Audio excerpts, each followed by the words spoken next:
ওমাল হায়াতুদ দুনিয়া ইল্লা মাতাউল গুরুর। দুনিয়ার জীবনটা ধোঁকা ছাড়া কিছু নয়।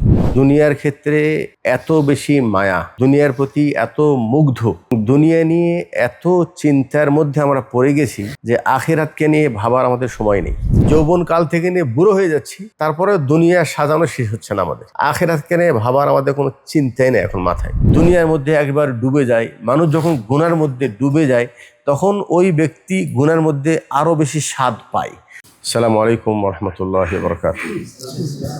আলহামদুলিল্লাহি রাব্বিল আলামিন ওয়াসসালাতু ওয়াসসালামু আলা আশরাফিল আমবিয়া ওয়াল মুরসালিন নবিয়িনা মুহাম্মদ ওয়া আলা আলিহি ওয়া আসহাবিহি আজমাইন, আম্মা বা'দ। আউযু বিল্লাহি মিনাশ শাইতানির রাজীম। ওয়ামাল হায়াতুদ দুনিয়া ইল্লা মাতাউল গুরুর। আহলে হাদিস আন্দোলন বাংলাদেশ আল কাসিম এলাকার অন্তর্গত নাজিয়া শাখার উদ্যোগে আজকের এই বিশেষ বৈঠকে উপস্থিত সকল দ্বীনী ভাইয়েরা, প্রশংসা আল্লাহ সুবহানাহু ওয়া তাআলার জন্য। দরুদ সালাম বর্ষিত হোক প্রিয় নবী মুহাম্মদুর রাসূলুল্লাহ সাল্লাল্লাহু আলাইহি ওয়াসাল্লামের উপর। আল্লাহুম্মা সাল্লি আলাইহি আল্লাহুম্মা বারিক আলাইহি।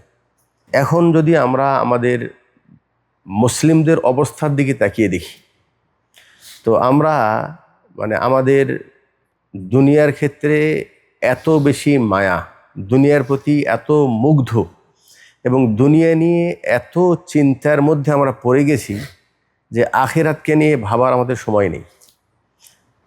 আমরা চারিপাশে যে তাকিয়ে দেখি, আমাদের চিন্তা, আমাদের গল্প, আমাদের পরিকল্পনা সব কিছু হয়ে গেছে দুনিয়ামুখী, নাকি? শুধু দুনিয়া কেন্দ্রিক। কিন্তু এই দুনিয়ার জীবন যে একেবারে নগণ্য, এবং এই দুনিয়ার পরে যে আরেকটি বড় পরকালীন জীবন আছে, ওটা ক্ষণিকের জন্য হয়ে গেলেও আমরা একদম ভুলে আছি ওটা। আর এই ফিতনার মধ্যে, এই দুনিয়ার ফিতনার মধ্য থেকে কিছু সময় দিনের জন্য ব্যয় করা বা দিনকে নিয়ে ভাবা, এরকম ভাবার লোকের সংখ্যা যেমন কম, আর আল্লাহ যদি কাউকে ভাবার তৌফিক দান করে, আমি বলবো এটা তার জন্য একটি বিশেষ অনুগ্রহ আল্লাহ। তো আজকের এই বৈঠকে এসেই আমি যে কথাটি মনে করছি সেটা হলেই যে সবাই তো এখন দুনিয়া নিয়ে ব্যস্ত, নাকি? হ্যাঁ, দুনিয়া নিয়ে ব্যস্ত, সবাই বিজি, দুনিয়ার কাজে সব ব্যস্ত। এই ব্যস্ততার মাঝেও নিঃস্বার্থভাবে দিনের জন্য সময় বের করা, নিঃস্বার্থভাবে দিনের জন্য কিছু সময় বের করা। নিঃস্বার্থ বলতে এখন ভালোবাসাটাও হয়ে গেছে স্বার্থের সাথে সম্পৃক্ত, নাকি? সব কিছু যেন দুনিয়ামুখী তো আছেই, আর স্বার্থপর হয়ে গেছে, তাই নাকি? যেখানে স্বার্থ আছে, বিশেষ করে দুনিয়ার স্বার্থ আছে, ওর জন্য আমরা অনেক চিন্তাভাবনা করতে পারি। কথা বুঝতে পারছেন তো? গাড়িতে আসতে একটা ফোন আসলো, কি আসলো? একটা ফোন আসলো। আমি আর চিন্তা করছেন না, রেকর্ড হচ্ছে, চিন্তার বাদ দিয়েছে খালাস। তো ফোন আসছে কোনো হয়তো বা দুনিয়াবি কোনো বিষয়, কোনো কাস্টমারের। সেই ফোন ধরা যদি স্টাইল দেখেন, মাশাআল্লাহ, মিয়া, হ্যাঁ, কি নাম? জি ভাইয়া, কেমন আছেন? কিন্তু দিনের জন্য, দিনকে কেন্দ্র করে একটা দিনী ভাইকে কিভাবে আপন করা যায়, তার সাথে কিভাবে সুসম্পর্ক গড়ে তোলা যায়, তাকে কিভাবে দিনের পথে নিয়ে আসা যায়। এই যে দিন, যে আমাদের প্রতি দুনিয়া যত প্রিয়, দিন এত প্রিয় আমাদের কাছে নাই, নাকি? এই জন্য আমরা নিজেরাও যেমন সময় দিতে পারছি না, আর অন্যদেরকেও আকৃষ্ট করার মতো সুযোগ আমাদের নেই। যে এই বৈঠকটা যদি একটু এখানে দুনিয়া কেন্দ্রিক হতো, দুনিয়ার কোনো ফায়দা, অথবা এই বৈঠকটা আমাদের এই দিনী সংগঠনের অধীনে না হয়ে দুনিয়াবী সংগঠনের অধীনে যদি হতো আর আসে, তাহলে কি অবস্থা হতো? জায়গা দেওয়া যেত না, নাকি? আর এটা যদি এখন বর্তমান যে সরকার আমাদের আছে, ওই সরকারের অধীনে যদি হতো, তাহলে কি অবস্থা হতো? শুধুমাত্র ওখানে এসে একটু সম্পর্ক স্থাপন করার জন্য মানুষের ভিড় লেগে যেত। এই জন্য বললাম যে দুনিয়া আমাদের এখন এমন একটা লক্ষ্য উদ্দেশ্য হয়ে গেছে যে আমাদের সব কিছু চিন্তাটা হলো দুনিয়ামুখী চিন্তা, দুনিয়াকে কেন্দ্র করে। কিন্তু আখিরাতকে কেন্দ্র করে কোনো পরিকল্পনা না নিজের জন্য করতেছি, না দিনের জন্য আমরা করতে পারতেছি। কিন্তু আমরা তো মুসলমান, নাকি? আমাদের সব চিন্তা কি দুনিয়ামুখী হওয়া উচিত, নাকি আমাদের ঈমান এবং বিশ্বাস যে আমাদের এই দুনিয়ার পরকালীন আরেকটি জীবন আছে, আর ওটাই হলো মূল জীবন এবং ওটাই হলো চিরস্থায়ী জীবন। আর দুনিয়ার জীবনটা ক্ষণস্থায়ী। আল্লাহ আমাদেরকে দুনিয়ায় পাঠিয়েছে সেই আখেরাত গড়ার উদ্দেশ্যে, কিন্তু আমরা হয়ে গেছি শুধুমাত্র দুনিয়া কেন্দ্রিক। দুনিয়াকেই গড়তে আমাদের সময় মানে এই যৌবনকাল থেকে নিয়ে বুড়ো হয়ে যাচ্ছি, তারপরে দুনিয়া সাজানো শেষ হচ্ছে না। আমাদের আখেরাতকে নিয়ে ভাবার আমাদের কোনো চিন্তাই নেই এখন মাথায়, নাকি? এই হলো বর্তমান অবস্থা। তো যাই হোক, যে কথাটি বলতেছিলাম সেটা হলেই যে রহমুকাল্লাহ, অনেক ভাইয়েরা ওনারা আমাদের হয়তো কাছে আসা এটা প্রয়োজন মনে করেন, বা কেউ আসলো, আসার পর দেখা যাচ্ছে এখানে তো দুনিয়ায় আকৃষ্ট করার মতো তেমন কিছু না, মানে দুনিয়ার কোনো ফায়দা নেই, বরং উল্টা আরও কিছু পকেট থেকে দিতে হয়, সময় দিতে হয়, নাকি? আর আকীদার যেটা বিষয়, যে অনেক ভাই আমাদের পাশে আসতেছে, আমাদের বক্তব্য শুনতেছে, আমাদের কথা শুনতেছে, কিন্তু দেখা যাচ্ছে ওই বেচারার আকীদা যেহেতু চেঞ্জ হয় নাই, এই জন্য আমাদের কথা ভালো লাগে না। এই জুমার আগেই একটা ছেলেকে আমরা তাবিজ সম্পর্কে বললাম না, কারণ ওর মধ্যে যদি তাবিজের ভালোবাসা আগে থেকেই খুব গভীরভাবে থেকে থাকে, তাহলে ও সহজে কথাটা বুঝবে না। আমাদের মাহবুব ভাই যে কথাটা বললো মাছ ভান্ডারি, নাকি? হ্যাঁ, যে ওনার সামনে যখন ওসিলা নিয়ে আলোচনা করছে, তখন তার কাছে বহু দলিল, না না আমি অমুক পুকুরের পানি খেয়েছি, এই নিয়তে আমি শেফা পেয়েছি, আরোগ্য পেয়েছি। আপনি বলতেছেন কোরআন হাদিসের কথা, আর সে সেখানে বলতেছেন আমাকে বাস্তবে আমি বিদেশে আসতেই পারতাম না, কিন্তু আমি অমুক পীর সাহেবের কাছে যে দোয়া চাইলাম আর আমার এই ভিসার কাজ হয়ে গেল। এখন তার সামনে আপনি কোন দলিল দিয়ে তাকে আপনি মানে তাকে একনা করাবেন, তাকে প্রশান্তি দিবেন যে না এই কথাটা সঠিক নয়? কথা বুঝতে পারছেন তো? বিষয়টা কিন্তু জটিল। জটিল এই জন্য আকীদার ব্যাপার। কিসের ব্যাপার? আকীদার ব্যাপার। ও মনে করতেছে যে রেজাল্ট এটাই মনে হয় বাস্তবতা। আরে বাবা, সেটা যদি বাস্তবতা হয়, অমুসলিম তারাও তো বিপদের সময় কারো না কারো প্রার্থনা করে, নাকি? অমুসলিম একেবারে বিপদের সময় তারাও তো কাউকে ডাকে। তারা যদি তাদের জীবনে মানে কখনোই ডাকের সাড়া না পেত, তারা তো নৈরাশ হয়ে যেত, নাকি? দেখে না যে হিন্দুদের যে কি বলে ওটা মূর্তি, হ্যাঁ, আমার তো ফেসবুক বা এগুলো দেখা যায়, যে ওদের সামনে যেয়ে যখন ওরা কোনো প্রার্থনা করে, তখন ওরা এমনভাবে দেখায় যে এই প্রার্থনা মনে হয় যেন ওই মাটি দিয়ে বানানো মূর্তি শুনেছে, শোনার পর ওই কাজটাও সহজ হয়ে গেল। এখন যিনি প্রার্থনা করতেছে তিনি মনে করেন এই সহজটা করে দিল ইনি, নাকি? এখন যার আকীদার মধ্যে এরকম বিশ্বাস আছে যে এনার দ্বারাই উপকার পেলাম, তাহলে ওই ব্যক্তিকে কিভাবে আপনি বুঝাবেন যে না, উপকার আল্লাহ ছাড়া কেউ করতে পারে না? হ্যাঁ, আমরা এতটুকু বলতে পারবো, হ্যাঁ, যে ইয়ামসাসকাল্লাহু বিদুররিন ফালা কাশিফা লাহু ইল্লা হু। দুনিয়ায় যদি কোনো বিপদ দেয়, তাহলে সেই বিপদ থেকে উদ্ধার একমাত্র আল্লাহ ছাড়া কেউ করতে পারবে না। এটা কোরআনের ভাষা। এটা কিসের ভাষা? আমি এখন কোরআনকে মানবো নাকি আপনার বাস্তবতা আমি মানবো, যে আমার সাথে এই হয়েছে, এই হয়েছে? হ্যাঁ, এই যে আমি আগে জিনে আমাকে আসর করতো, কিন্তু যখন থেকে তাবিজ পড়েছি আর আমার জিনে আসর করে না। ঠিক আছে, তো এটা হলো আপনার বাস্তবতা। বলবো আপনাকে শয়তান ধোঁকা দেওয়ার জন্য, হ্যাঁ, আপনার আকীদা নষ্ট করার জন্য এমনটাই করেছে।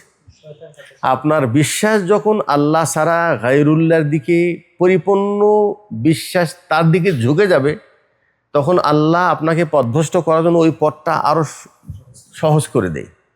আল্লাহ নিজেই বলছেন ওয়ায়ামুদ্দুহুম ফি তুগিয়ানিহিম ইয়ামাহুন।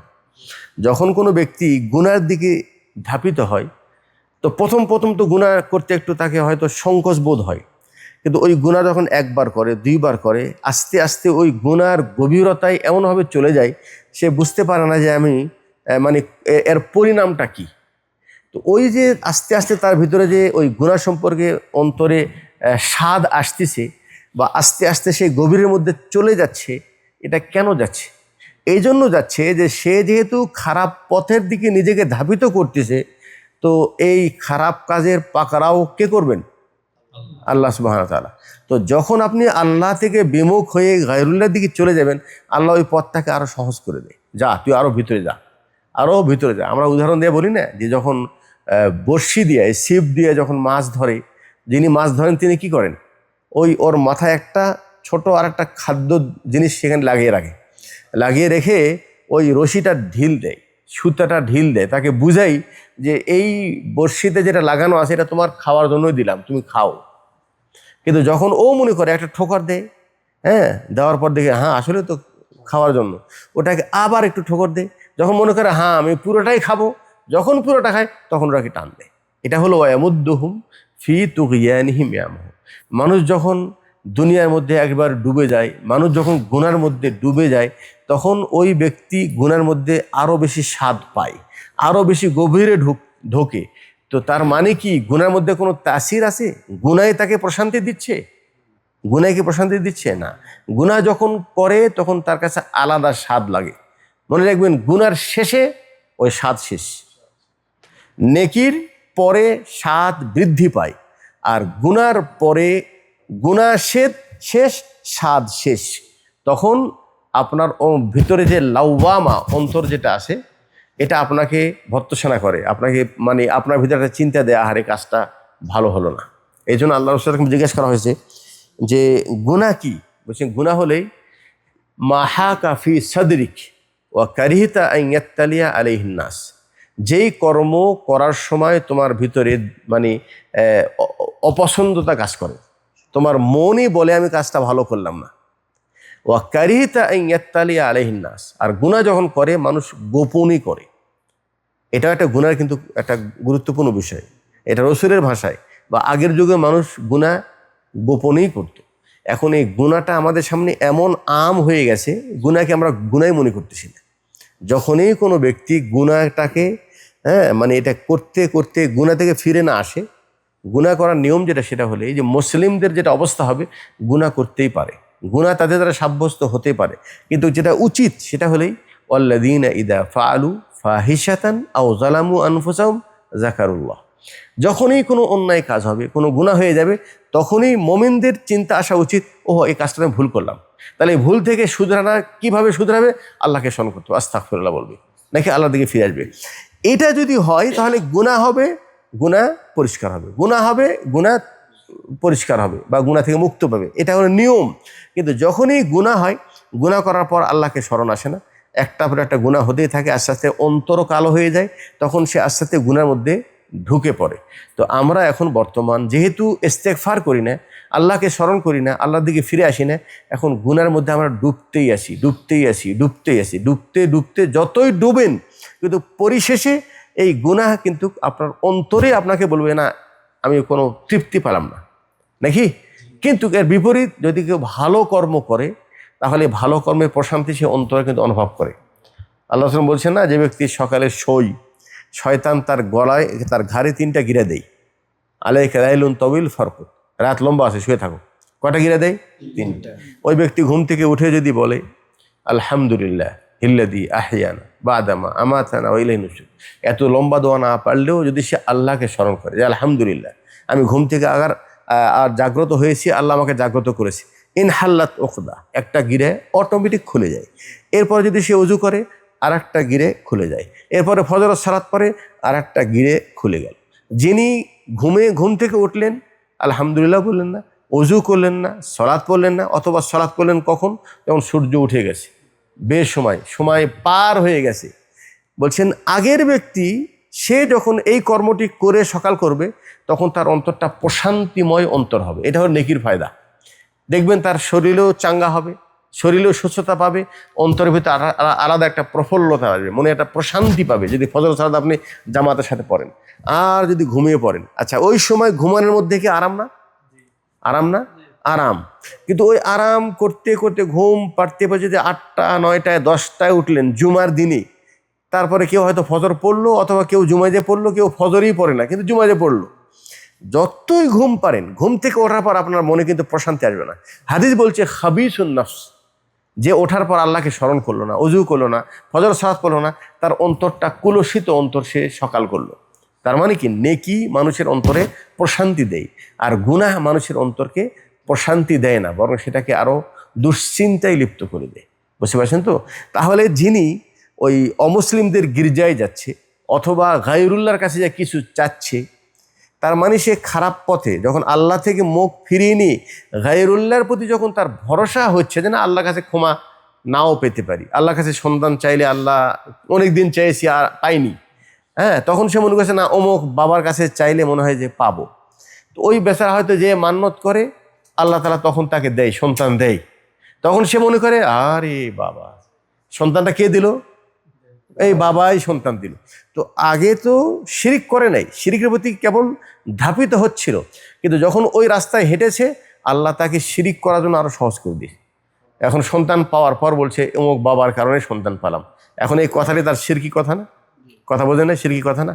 আমি এই উদাহরণটা দেওয়ার অর্থ হলেই ওই যে আপনার সেই কথার উত্তর, যে যেই ভাইয়েরা এখানে আসতেছে, আসার পর হয়তোবা তার ভিতরে কোনো একটা গলত আকিদা আছে অথবা ভুল আমল আছে, যেই ভুল আমলটা যদি আমরা শুধরে দিই, যেহেতু তার আগে থেকে মনের ভিতরে একটা আকিদা পোষণ করতেছে, ওই আকিদার বিপরীত যখন আমার কথা পাচ্ছে তখন সে সেটাকে প্রত্যাখ্যান করে এই বৈঠকই প্রত্যাখ্যান করতেছে, এখানে আসতেছে না। আমরা বলবো এটা হলো একটা বাহানা আল্লাহর হেদায়েত থেকে তার দূর হওয়ার জন্য। আফমান শারাহাল্লাহু সাদরাহুল ইসলাম ফাহুয়া আলা নূরিম মির রাব্বি। হেদায়েত এটা আল্লাহর পক্ষ থেকে নূর।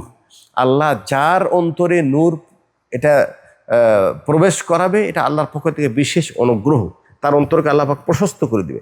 আর আল্লাহ যদি হেদায়েত না চায়, যে কোনো বাহানায় আমাদের কাছ থেকে ছিটকে চলে যাবে। আল্লাহ পাক বলেছেন ওমাল হায়াতুদ দুনিয়া ইল্লা মাতাউল গুরুর। দুনিয়ার জীবনটা ধোঁকা ছাড়া কিছু নয়।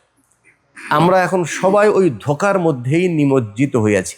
ধোঁকা মানে কি না? ধোঁকা মানে হলেই আচ্ছা আমার এই দুনিয়ার প্রশান্তি, আমার আরাম আয়েশ, মানুষ তো মানে এই কিসাম দুনিয়ার কিছু আরামের জন্য তো এত চেষ্টা, নিজে একটু আরামে থাকবো, পরিবারকে একটু আরামে রাখবো, এই আরামের জন্য তো আমরা এত চেষ্টা করে যাচ্ছি নাকি?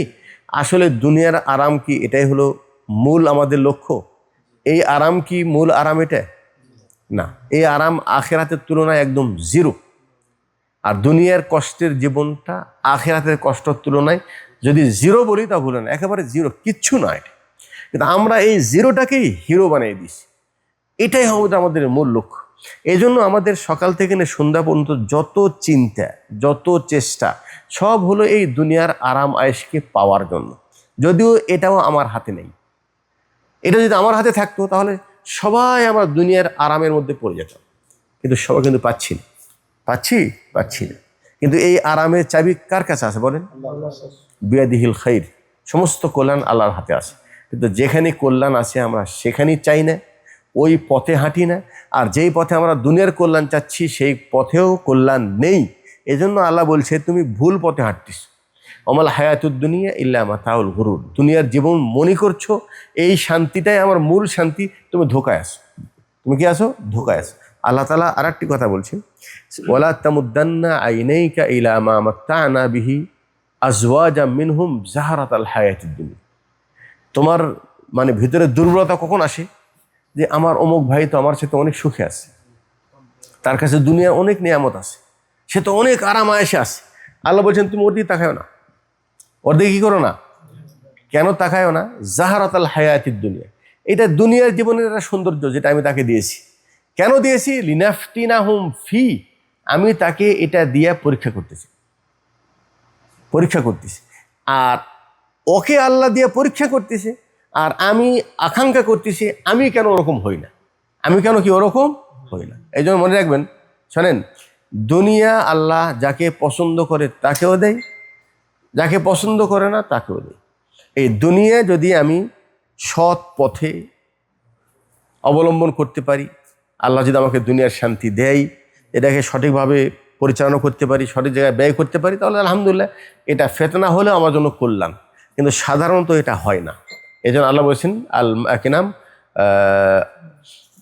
আল মাল আল বানুন জিনাতুল হায়াতুদ দুনিয়া, দুনিয়ার সৌন্দর্য এটা। আবার আলাদা বলছেন ফিতনা।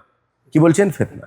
ইন্নামা আমওয়ালুকুম ওয়া আওলাদুকুম ফিতনা। তোমার সন্তান, তোমার মাল, এটা হলো ফিতনা। তার মানে হলেই যে এই জিনিসটা যখন মানুষের কাছে চলে আসে তখন সে ওটার এমন মায়ায় পড়ে যায়, আর যখন ওটা বেশি চলে আসে তখন মানুষ বিলাসী হয়ে যায়, অন্য পথের দিকে সে রাস্তা। ঠিক আছে ভাই? এই জন্য যে আমাদের ভিতরে একটা গলত জিনিস কাজ করতেছে, ভুল জিনিস। সেটা কি জানেন? তাখিরুল আমল। মানে আমি সৎ হতে চাই কিন্তু এখন না, আর একটু পরে। আমি নামাজি হতে চাই, এখন না, আর একটু পরে। আমি তৌবাকারী হতে চাই, এখন না, আর একটু পরে। এই পরে কেন করতেছি? পরে এই জন্য করতেছে, সে মনে করতেছে আমার হাতে অনেক লম্বা সময় আছে সামনে। কিন্তু রাসূল সাল্লামের একটা হাদিস উনি খুতবাতেও বলছে, আমিও আপনাদের সামনে বলতে চাই, সেটা হলেই আবু হুরায়রা রাদিয়াল্লাহু তাআলা আনহু থেকে বর্ণিত, রাসূল সাল্লাম বলছেন, যা রাজুলুন ইলা নবী সাল্লাল্লাহু আলাইহি ওয়াসাল্লাম, একজন ব্যক্তি রাসূল সাল্লামের নিকটে আসলেন এবং তিনি বললেন, ইয়া রাসূলুল্লাহ, আইয়ু সাদাকাতি আ'যামু আজরান, কোন সাদাকাটি মানে সওয়াবের বেশি হওয়ার দৃষ্টিকোণ থেকে বেশি উত্তম? ক্বালা, তিনি বলেছেন, আন তাসাদ্দাক ওয়া আনতা শাহীহ, বলছে তুমি এমন সময় সাদকা করবা যখন তুমি সুস্থ আছো এবং স্বাবলম্বী আছো। বলছেন তাখশাল ফাকর ওয়া তা'মালুল গিনা, যে তুমি তোমার অন্তরে এরকম যখন থাকবে যে আমার কাছে এখন অর্থ আছে, আমি আরও ধনাঢ্য হতে চাই, বা দান করলে মাল কমে যাবে, হ্যাঁ, তো এই সুস্থতা অবস্থায় সচ্ছল অবস্থায় যদি দান করেন এটা বেশি উত্তম, এটা আর কি বেশি উত্তম। ওয়ালা তুম হিল, বলছেন এই দানকে তুমি পিছিয়ে দেও না, কি করো না, পিছিয়ে দেও না।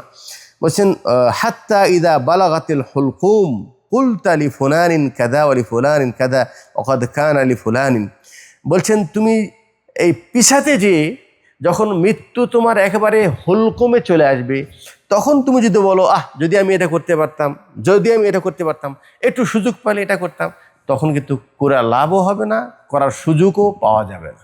এই জন্য করতে হবে কখন? এখন করতে হবে। কি এখন যেটা ভালো করবেন সেটাই আমার জন্য কল্যাণকর, আর যেটা পিছিয়ে দিচ্ছি ওই কাল কখনো আমার সামনে আসবে না। যেই আমলকে বলবেন কাল থেকে শুরু করব, ওই কাল কখনো আসবে না। আজকে থেকেই আপনাকে শুরু করতে হবে, যে আজকে থেকে আর একটা সালাতও কাজা করব না, আজকে থেকে আমি সঠিক পথে চলার চেষ্টা করব, আজকে থেকে আমি নিজেকে গুনাহ থেকে মুক্ত রাখার চেষ্টা করব। মানে শুরু করতে হবে এখন থেকেই, যদি পিছিয়ে দিয়েছি আর হলো। ঠিক আছে, তো যাই হোক, আমি যে কথাটা শুরু করছিলাম সেটা হলেই দুনিয়ার মায়া, দুনিয়ার মহব্বত, দুনিয়ার ভালোবাসা যখন অন্তরে বেশি একেবারে ভরে যায়, অন্তরটা দুনিয়ার ভালোবাসা নিয়ে, তখন আখিরাতকে চিন্তা করা আর সুযোগ থাকে না। তবে এই অবস্থাতেও যদি কোথাও দিনী বৈঠক হয়, এরকম দিনী কোনো মানে বৈঠক হয় যেখানে আপনাকে আখিরাতের কথা স্মরণ করে দেবে, যেখানে গেলে আপনি দুনিয়ার দিকে একটু মানুষকে আহ্বান করবে, একটু ফিরে আসার সুযোগ পাবে, সেরকম বৈঠকে বসা উচিত, সেরকম বৈঠকে যাওয়া উচিত। তো আমাদের যেটা সাপ্তাহিক বৈঠক, আলহামদুলিল্লাহ আমরা মনে করি এই বৈঠক যদি থাকে, দায়িত্বশীলরা যখন আসবে এখানে কিছু না কিছু তো দিনের কথা হবে না? এই দিনের কথা পর্যায়ক্রমে আপনাকে একটু আখিরাতমুখী করবে, একটু আখিরাতের কথা স্মরণ করে দিবে। আর যদি এটাও না থাকে, নাকি আপনি কোনো দিনই বৈঠকে যাচ্ছেন না, হ্যাঁ, কোনো হালাকায় যাচ্ছেন না, যেখানে গেলে আপনি দিনের কথা পাবেন সেখানে যাচ্ছেন না, আর আপনার ওঠাফাটা সব কিছু দুনিয়া কেন্দ্রিক, তখন আপনার মন আস্তে আস্তে মরে যাবে। হ্যাঁ, এই অন্তরে ঈমান আর তাজা বা বৃদ্ধি পাবে না, তখন আপনি আরও অন্ধকারের মধ্যে নিমজ্জিত হয়ে যাবে। তা আমি পরিশেষে আমাদের সকল দিনী ভাইদেরকে বিশেষ করে আহ্বান জানাবো যে আমরা আলহামদুলিল্লাহ আখিরাত চাই বলতে আমরা আল্লাহর কাছে চাইবো, রব্বানা আতিনা ফিদ দুনিয়া হাসানা ওয়া ফিল আখিরাতি হাসানা। আমরা দুনিয়ারও কল্যাণ চাই, আখিরাতেরও কল্যাণ চাই, কিন্তু দুনিয়ার কারণে যেন আখিরাতকে আমরা হাতছাড়া না হয়ে যাই। উলাইকাল্লাযীনা ইশতারাউল হায়াতাদ দুনিয়া বিল আখিরাহ, যারা নাকি দুনিয়ার জীবনকে আখিরাতের কাছে বেচে দিয়েছে, বা আখিরাতের জীবনকে দুনিয়ার জন্য যারা বিক্রি করে দিয়েছে, বলছেন ফালা ইউখাফফাফু আনহুমুল আযাবু ওয়া লা হুম ইউনসারুন, তাদেরকে কিয়ামতের দিন আযাব হালকাও করা হবে না, ওদেরকে কোনো সাহায্যও করা হবে না। রব্বানা আতিনা ফিদ দুনিয়া ওয়া মা লাহু ফিল আখিরাতি মিন খালাক, যাদের লক্ষ্য হবে শুধু দুনিয়া, আখিরাতে তাদের জন্য কিছুই নেই। আমাদের চাওয়া দুনিয়াতেও আমরা কল্যাণ চাই, আখিরাতেও কল্যাণ চাই। আল্লাহ তাআলা আমাদেরকে যেন দুনিয়ার সকল ফিতনা থেকে নিমজ্জিত হওয়ার তৌফিক দান করে, এবং দুনিয়ার মধ্যে যেন আমরা একেবারে ডুবে না যাই, বরং আমাদের ভিতরে যেন আখিরাতের চেতনা বৃদ্ধি পায়, আমরা আখিরাতকে প্রাধান্য দিয়ে আখিরাতকে সবসময় সামনে রেখে আমাদের দুনিয়ার জীবনটাকে পরিচালনা করতে পারি। আল্লাহ যেন সেই তৌফিক দান করেন। আকুলু কাউলি হাদা ওয়া আস্তাগফিরুল্লাহ লি ওয়া লাকুম। আসসালামু আলাইকুম ওয়া রাহমাতুল্লাহি ওয়া বারাকাতুহু। জি হ্যাঁ বলেন। আসসালামু আলাইকুম। মুখটা খোলো একটু। কি আচ্ছা হ্যাঁ। আহলে হাদিস আন্দোলন বাংলাদেশ, আসুন পবিত্র কুরআন ও সহিহ হাদিসের আলোকে জীবন গড়ি।